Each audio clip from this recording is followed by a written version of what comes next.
Anak-anak, untuk materi termokimia selanjutnya yaitu hubungannya dengan penentuan delta H berdasarkan percobaan. Di sini alat yang digunakan untuk menentukan delta H adalah kalorimeter. Ya. Ini prinsip cara kerja kalorimeternya. Nanti bisa kalian searching ya untuk lebih jelasnya ya. Prinsip kerja kalorimeternya itu seperti ini ya. Sayang karena masa daring, masa COVID, jadi kalian tidak bisa praktikum ya. Cara teorinya saja dulu ya. Nah, penentuan delta H dari eksperimen itu menggunakan rumus Q sama dengan M kali C kali delta T.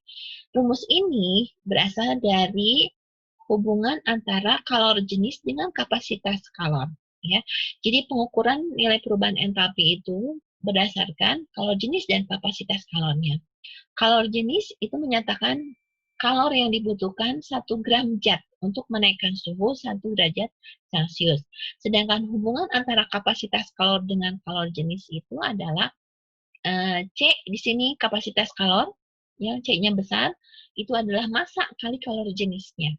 Jadi, kalau kita mau menentukan kalornya berdasarkan ada perubahan suhunya atau delta T-nya, maka kalor itu adalah kapasitas kalor dikali perubahan suhunya atau delta T.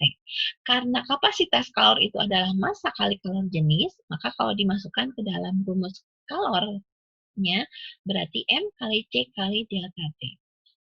Q itu apa? Kalor. Kemudian M massa, C-nya kalor jenis, dan delta T-nya ada perubahan suhu, yaitu suhu awal dan akhir, maka di sini perubahannya adalah suhu akhir dikurangi suhu awal. Ya. Lalu C adalah kapasitas kalornya. Kita lanjut ke contoh soal. Di sini pada pemanasan 400 gram air, suhunya 25 derajat Celcius. Diperlukan 84 kJ. Kalor jenis, biasanya di sini nanti dalam soal diketahui ya. Kalor jenis yang dipakai adalah kalor jenis air. Yang ditanyakan adalah suhu air setelah pemanasan. Hey, sekarang penyelesaiannya. Diketahui apa? Massa air 400 gram. Kemudian apalagi suhu airnya 25 derajat Celcius di sini sebagai suhu awal, yaitu T1. Kemudian kalor jenisnya 4,2 Joule per gram. Kemudian kalornya di sini 84 kilojoule. Ini yang diketahuinya. Yang ditanyanya adalah T2, suhu air setelah pemanasan. Oke, kita jawab. Nah, sekarang kita lihat dulu. Karena kalor jenis yang diketahuinya dalam satuan Joule per gram, sedangkan kalor yang diketahuinya dalam kilojoule, maka yang ini kamu harus rubah ke Joule dulu. Jadi 84 kilojoule sama dengan 84.000 Joule. Tinggal dikali 1000.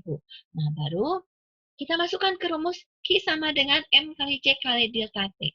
Q-nya tadi 84.000, kemudian M-nya 400 gram, C-nya 4,2, dan delta T yang akan kita cari. Karena kita tidak bisa langsung mencari T2, tapi yang kita cari adalah delta T-nya.